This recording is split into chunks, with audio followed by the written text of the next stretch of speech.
मुंशी प्रेमचंद की कहानी दूसरी शादी।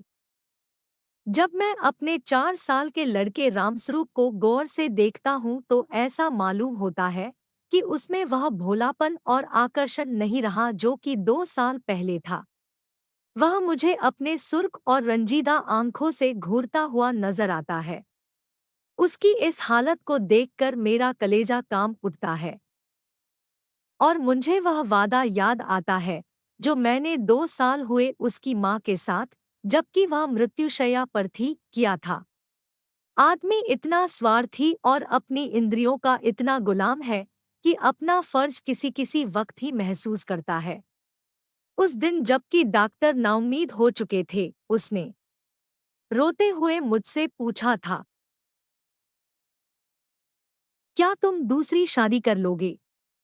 जरूर कर लेना। फिर चौंक कर कहा, मेरे राम का क्या बनेगा? उसका ख्याल रखना अगर हो सके।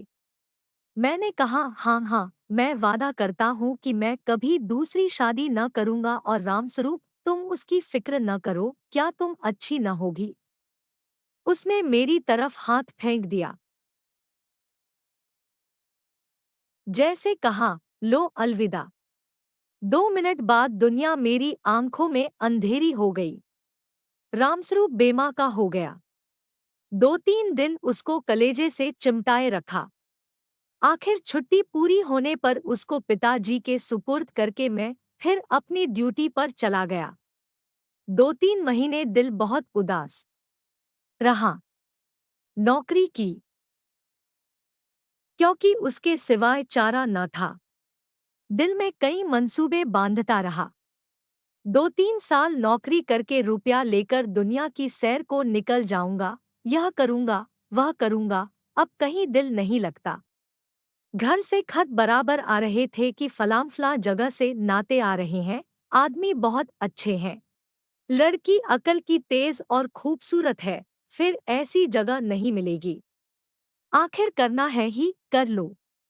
हर बात में मेरी राय पूछी जाती थी, लेकिन मैं बराबर इनकार किए जाता था।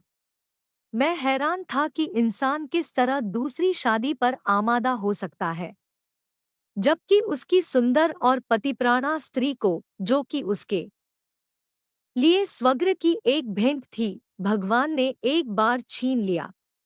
वक्त बीतता गया। फिर यार दोस्तों के तकाजे शुरू हो गए। कहने लगे, जाने भी दो, औरत पैरा की जूती है, जब एक फट गई दूसरी बदल ली।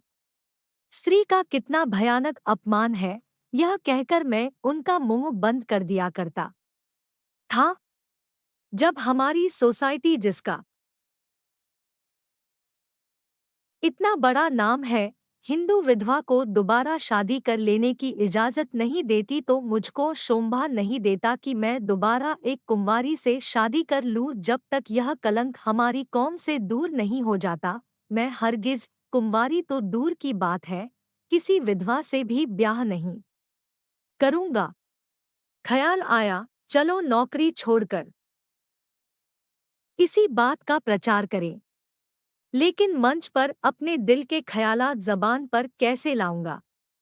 भावनाओं को व्यावहारिक रूप देने में, चरित्र मजबूत बनाने में, जो कहना उसे करके दिखाने में, हम में कितनी कमी है, यह मुझे उस वक्त मालूम हुआ जबकि 6 माह बाद मैंने एक कुंवारी लड़की से शादी कर ली। घर के लोग खुश हो रहे थे कि चलो किसी तरह माना। उधर उस दिन मेरी बिरादरी के 2-3 पढ़े लिखे रिश्तेदारों ने डांट बताई, तुम जो कहा करते थे मैं बेवा से ही शादी करूंगा, लंबा चौड़ा व्याख्यान दिया करते थे, अब वह तमाम बातें किधर गई? तुमने तो एक उदाहरण भी न रखा जिस पर हम चल सकते। मुझ पर जैसे घड़ों पानी फिर गया। आंखें खुल गई। जवानी के जोश में क्या कर गुजरा, पुरानी भावनाएं फिर उभर आई और आज भी मैं उन्हीं विचारों में डूबा हुआ हूँ।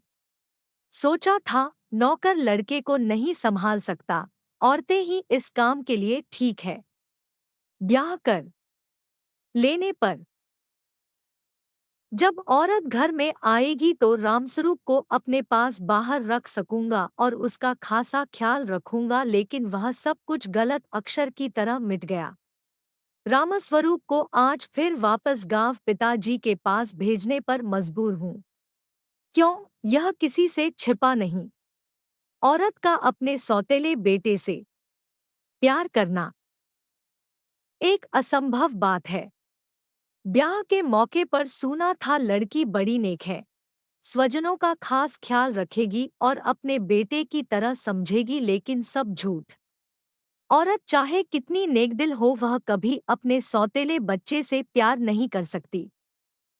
और यह हार्दिक दुख वह वादा तोड़ने की सजा है जो कि मैंने एक नेक बीबी से उसके आखिरी वक्त में किया था।